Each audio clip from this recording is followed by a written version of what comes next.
ఎన్నికల్లో గెలవడానికి తెలుగు రాష్ట్రాల ప్లాన్ కాపీ కొట్టింది దీది. షాక్లో ప్రతిపక్షాలున్నాయి. వెస్ట్ బెంగాల్లో త్వరలోనే అసెంబ్లీ ఎన్నికలు జరగనున్నాయి. అయితే గత ఎన్నికల్లో మమతా బెనర్జీ నాయకత్వంలోని తృణమూల్ కాంగ్రెస్కు గట్టి పోటీ ఇచ్చిన బీజేపీ ఈసారి ఎలాగైనా సరే బెంగాల్లో పాగా వేయాలనే పట్టుదలతో ఉంది. దీదీ సైతం నాలుగోసారి సీఎం పగ్గాలు చేపట్టేందుకు అన్ని విధాల ప్రయత్నిస్తున్నారు.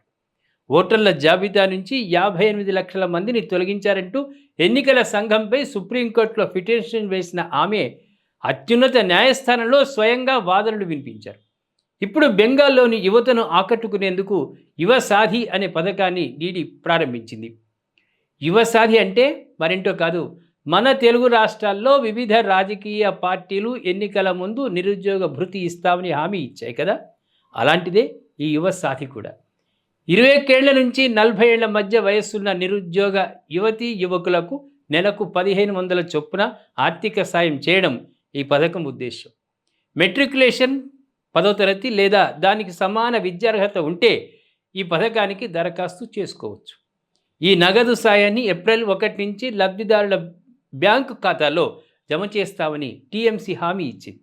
అయితే అప్పటికి బెంగాల్లో ఎన్నికల షెడ్యూల్ అమల్లోకి వచ్చే అవకాశం ఉంది.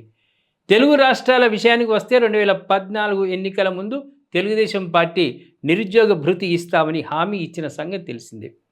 2018లో ముఖ్యమంత్రి యువనేస్తం పేరిట ఈ పథకాన్ని అమలు చేశారు. మొదట్లో నెలకు 1000 చొప్పున సాయం చేయగా ఆ తర్వాత దాన్ని 2000కు పెంచారు.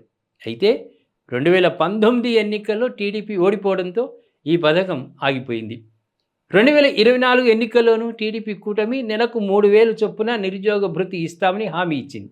అయితే ఈ పథకం ఇంతవరకు అమలు చేయకపోవడం పట్ల ప్రతిపక్ష వైఎస్ఆర్సీపీ ప్రభుత్వాన్ని ప్రశ్నిస్తోంది. యువసాధి పథకం కోసం దరఖాస్తు చేసుకోవడానికి బెంగాల్ యువత పెద్ద సంఖ్యలో దరఖాస్తు కేంద్రాల ముందు బారులు తీరారు. వీరిలో గ్రాడ్యుయేట్లతో పాటు పోస్ట్ గ్రాడ్యుయేట్లు కూడా ఉన్నారు. ప్రభుత్వం పట్ల యువతలో నమ్మకం ఉందని, అందుకే ఈ పథకానికి రిజిస్టర్ కోసం భారీ సంఖ్యలో గుమికూడుతున్నారని టీఎంసీ సీనియర్ నేత శశి పంజా తెలిపారు.